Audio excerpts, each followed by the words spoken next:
네, 안녕하세요. 블루포인트 이용관입니다. 저는 그 포스코나 KB나 앞에 너무 쟁쟁하신 분들이 나와서 매일 우유도 저도 매일 먹고요.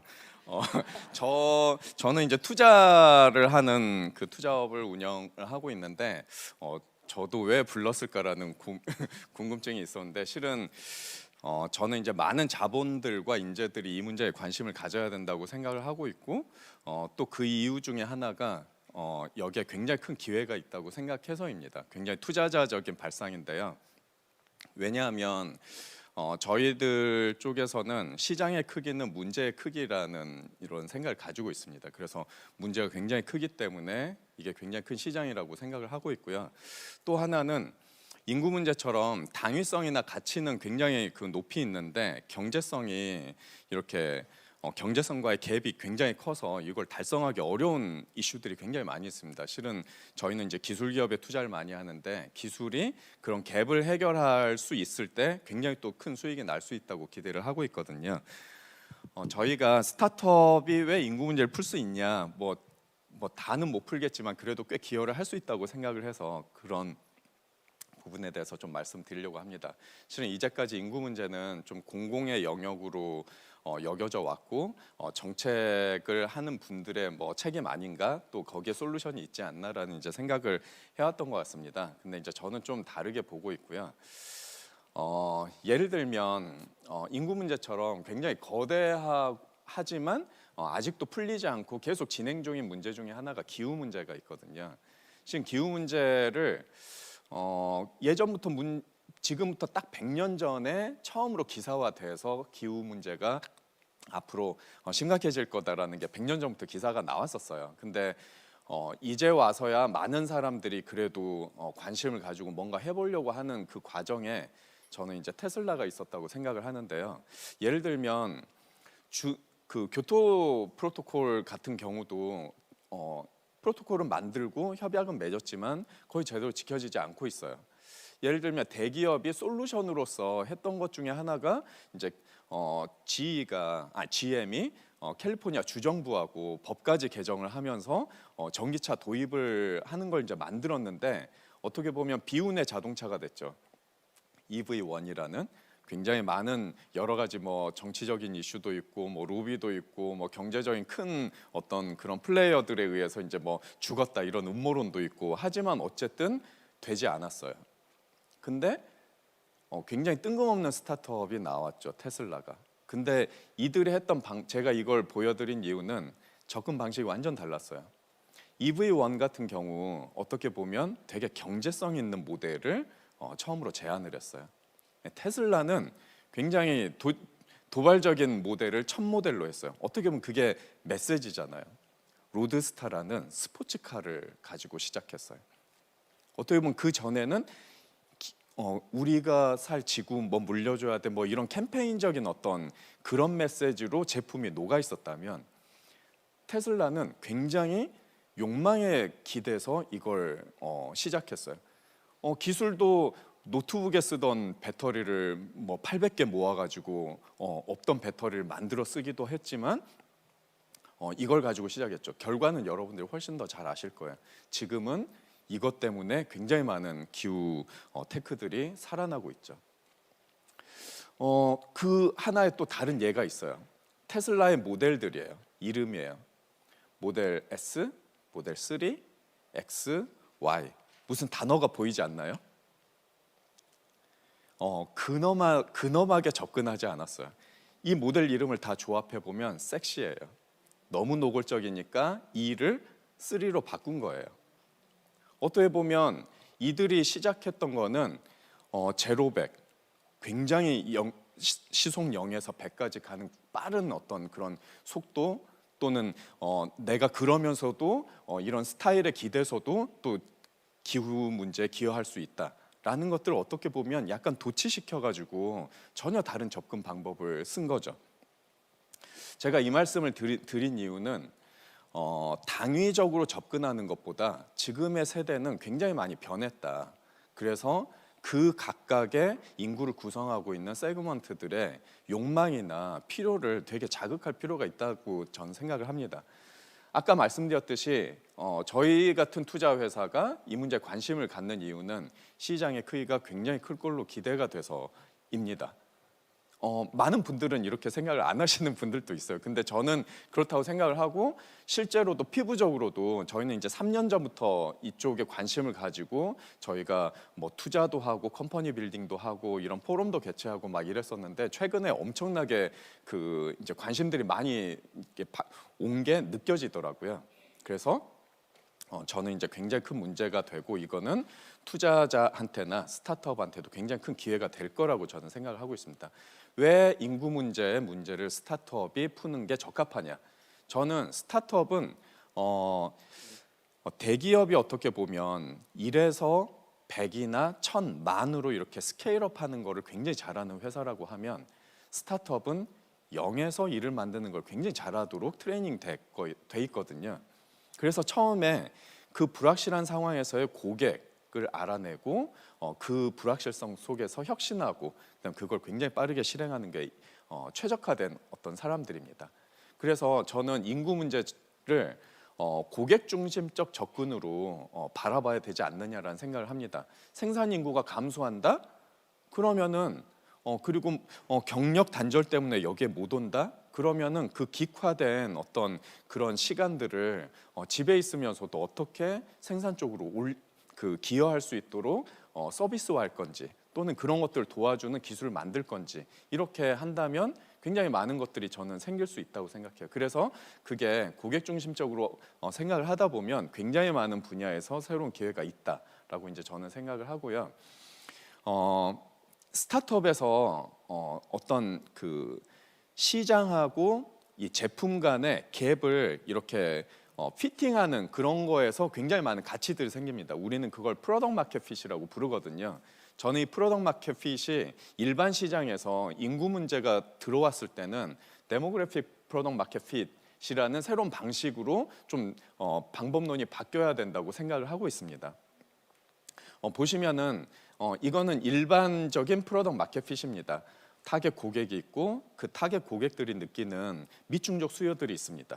그리고 기업 쪽에서는 우리가 제공하는 서비스가 어떤 가치를 지닐 건지, 그 서비스의 모양들은 어떨 건지, 고객들은 어떤 고객 경험을 할 건지, 이 시장과 기업이 제공하는 서비스 간의 이 간극을 맞추는 거를 이제 프로덕트 마켓 핏이라고 하는데, 인구 문제는 이 간극이 굉장히 넓습니다. 그래서 다른 조건들에 비해서 경계 조건이 몇 개가 더 붙어 있는 거죠. 그래서 그런 것들을 어떻게 해야 되냐, 이제 이걸 말씀드린 이유는 스타트업이 도전을 할 때 그런 것들을 고민해야 된다라는 이제 생각에서 말씀드렸고요. 하나의 예를 들어볼게요. 혹시 여러분 좋아요 좋아요 중소기업이라는 드라마 보신 분 손 한번 들어보세요. 네, 들어보셨고 몇 분 안 계십니다. 줄여서 발음을 잘해야 됩니다. 조조소입니다. 네, 굉장히 큰 반향을 일으킨 드라마예요. 안 보셨으면 한번 보시기를 바랍니다. 저는 인구 문제 본질이 여기 들어있다고 생각합니다. 굉장히 좋아요 좋아요 중소기업을 아쉽게도 안타깝게도 굉장히 비꼬는 제목이에요. 예를 들면은 여기에 나와 있는 댓글들이 이런 게 있어요. 어느 기업이 더 조조소에 적합한, 그러니까 더 열악한 거죠. 그런 중소기업인지 한번 배틀을 해보자. 뭐 댓글에 막 그런 것들이 달려요. 예를 들면, 야, 우리는 믹스 커피 먹을 때 이름 적고 먹어야 돼. 이러니까 야, 그거는 양반이야. 우리 회사는 화장실 두루마리 그 화장지를 사러 예산 신청할 때 화장지 다 쓴 화장지 심을 가지고 보여줘야 돼. 뭐 이런 배틀을 하는 거예요. 이 말씀 드리는 이유는 어떻게 보면 지금 앞에 훌륭한 기업들이 있었지만 그 외에 중소기업이 어떻게 보면 일자리 90%를 차지하고 있거든요. 어떻게 보면 수익도 많지 않고, 또 그러니까 해줄 수 있는 복지나 이런 것들이 굉장히 열악해요. 저는 아까 포스코에 굉장히 좀 감동을 받았던 게, 저렇게 너무 좋은데 그런 하청업체들은 하고 이제 머릿속에 있었는데, 그들을 위한 것도 하신다고 해서, 그리고 지역사회에 그렇게 하신다 해서 저는 너무 인상 깊었는데요. 실은 DMF가 이런 것들까지 다 고려를 해야 되기 때문에 스타트업에서 접근하는 게 기회적인 측면이 있지만 굉장히 어려운 점이 있습니다. 실은 갭이 아까 크다고 했는데 시장과 프로덕트 사이의 갭이 큰데 저는 이렇게 생각해요. 왜 큰가? 그리고 어려운가? 많은 분들이 인구 문제는 내 문제가 아니라고 생각해요. 저는 이거 분리와 뭐 증상 뭐 이런 현상이라고 생각하고 또 이거는 너무 어려워. 사회, 경제, 문화가 다 얽혀 있어서 이건 변하지 않을 거야. 또는 축소화. 우리가 이거 서비스 내려고 하는데 스타트업들이 굉장히 많은 가정을 하는 게 스케일업 하기 전에 타겟을 맨 처음에 어디를 고르냐면 강남에 있는 20대 후반의 여성 뭐 이런 식으로 많이 잡거든요. 거기가 사면은 딴 데도 다 살 거야. 앞으로는 이런 가정을 쓸 수가 없어요. 강남의 20대 여성이 굉장히 이제 작아지거든요. 그렇게 굉장히 이제 시장도 작아지고 또 세대별 이슈도 굉장히 커요. 그래서 이런 것들이 굉장히 미세화돼서 파편화되면 결국은 사업을 하는 거가 너무너무 어려워져요. 그럼 어떻게 해야 되냐? 이건 답이라고 답은 아니고 그냥 제 고민을 하다가 생각을 한 건데, 저는 예를 들면 분리와 같은 경우 나의 문제가 아니라고 생각했지만 만약에 스타트업이 이런 욕망이나 욕구를 잘 해소하고 자극해주는 서비스가 나온다면 이 문제는 내 문제고 이걸로 풀릴 수 있겠다라는 생각할 수 있다. 또 경직화, 이거 안 변할 거야. 하지만 어떤 로컬에서 지자체라든지 조금은 좁지만 그런 데서 레퍼런스를 만든다면 변할 수도 있겠네, 이런 희망을 가져볼 수도 있다고 생각해요. 작아진 시장들 어떻게 연계해서 의미 있는 시장으로 좀 키워볼 건가, 이런 전략적인 부분들이 만약에 해결이 된다면 되게 큰 기회를 저는 이제 잡을 수 있다고 생각해요. 여기에서 굉장히 중요한 어떤 요소로 작용하는 게 혁신과 기술, 그 다음에 혼자는 안 되기 때문에 어떤 협업들, 이런 것들이 이제 굉장히 중요한 해결책의 단초가 될 거라고 이제 생각을 하고 있고요. 저는 그 인구 문제 많은 전문가들이 말씀을 하시지만 구조와 밀도의 문제로 크게는 나눠지고, 구조는 층위별로 3개의 문제, 밀도는 지방 소멸, 이렇게 해서 하나씩 사례를 들어보고자 합니다. 먼저 고령화 문제. 저는 저희도 굉장히 많은 그 투자 스타트업을 찾으려고 노력을 했는데 진짜 없어요. 잘하는 스타트업이 의외로 없어요. 여기는 이제 안 나와 있지만 최근에 투자를 한 회사인데 던 유그레이라는 회사가 있습니다. 거기는 시니어들 아카데미예요. 시니어 모델 아카데미예요. 그분이 거긴 되게 시니어들을 굉장히 다른 각도로 바라봐요. 시니어라는 말도 쓰지 않아요. 그들이 정체성을 가지고 되게 잘 살 수 있게 해주는데, 그분이 하신 말씀이 어떤 거냐면 시니어 시장 쉽지 않다. 문화인류학적인 장벽이 있다라고 말씀하시다. 정말 이렇게 대화하기가 쉽지도 않고, 근데 그분을 만족시키는 것도 쉽지 않아요. 그래서 실제로 많은 회사에서 시니어 그룹이 되게 좋은 시장이라고 접근하지만 거의 성공을 못하고 다 떨어져 나가는 상황들이에요. 그래서 이거를 굉장히 다른 각도로 바라보는 스타트업들을 찾아서 투자를 하고 있어요. 저는 예를 들면 시니어를 보면 제 애국자는 아닌데 나라 재정이 굉장히 걱정이 돼요. 앞으로 엄청나게, 제가 71년생이고 100만 명 세대인데 이제 곧 100만 명씩 시니어가 늘잖아요. 그렇게 되면 이 의료비를 어떻게 감당하지? 라는 이제 고민이 되고, 이러려면 지금 우리가 이러고 있으면 안 되는데 원격 진료라든지 뭔가 엄청나게 값싸고 효율적인데 질적으로 괜찮은 그런 서비스를 시도해보고 있어야 되지 않나라는 생각을 하는데, 이해관계자 조정이 거의 안 돼요. 그래서 그런 부분들도 어떻게 보면 굉장히 중요하고, 생산성도 마찬가지예요. 저는 이 그 중간에서의 가장 큰 문제는 이제 생산성이라고 생각하는데, 굉장히 많은 회사들에 저희도 투자를 했어요. 근데 예를 들면 얼마 전에 그 트럭 기사에 대한 그 유튜브 경제학자가 말씀하시는 걸 들었어요. 화물 트럭이 IMF 때 우리나라 같은 경우 IMF 때 수많은 실직자들이 대안으로 선택했던 게 화물 기사업 그 드라이버라고 해요. 근데 그 이후로 그렇게 젊은 층이 많이 유입이 안 됐어요. 그분들이 이제 10년 정도, 5년, 10년 정도면 대부분 이제 나가시는데 들어올 그 유인책이 없어요. 그렇다고 돈을 많이 주면 어떻게 보면 산업 경쟁력이 떨어지잖아요. 저는 이런 게 이제 기술이 필요하다고 생각해요. 미국에서도 지금 이 문제는 거의 비슷한 문제예요. 여기 보시면 자율주행을 어디 제일 먼저 써야 되냐? 저는 제일 쓰기 좋은 게 트럭 서비스라고 생각해요. 왜냐하면 레벨 4까지 가지 않아도 레벨 2, 3에서도 인프라만 잘 만들면 충분히 할 수 있는 서비스라고 생각을 하거든요. 그런 걸 위해서 저는 뭐 지자체든 정부든 스타트업이든 이런 데가 다 모여서 하면 굉장히 또 새로운 기회인 영역이 될 거라고 또 생각을 하고 있습니다. 저출생도 마찬가지예요.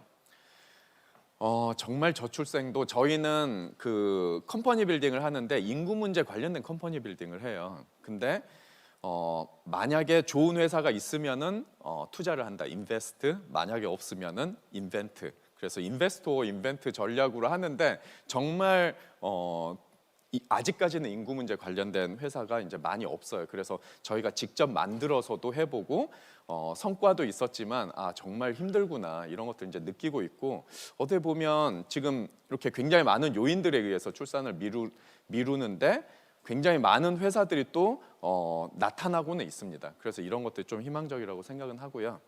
지방 소멸도 마찬가지예요. 저는 지방 소멸이 어떻게 보면 그 양양에 대해서 양양의 그 사례가 굉장히 저는 좀 인상적이었어요.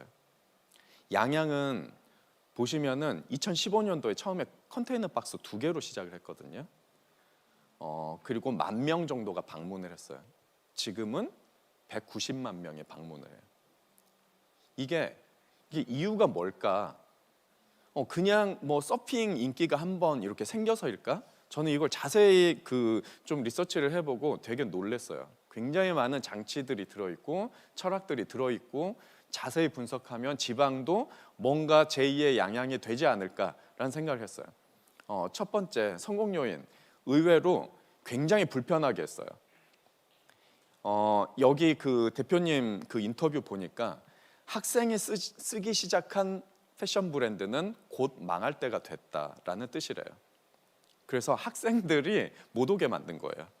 20대 중반도 못 오게 만든 거예요. 그래서 진짜 교통이 불편해요. 그다음 두 번째는 여기 보시면은 거의 4시간, 5시간 운전해서 가야 되거든요. 근데 가서 보면 피자나 맥주나 이런 것들이 다른 관광지보다 훨씬 싸요. 일단 들어가기만 하면 너무 양질의 서비스가 있어요. 그럼 이들은 왜 190만 명씩 여기 가느냐? 저는 서핑 뒤에 숨어 있는 거라고 생각해요.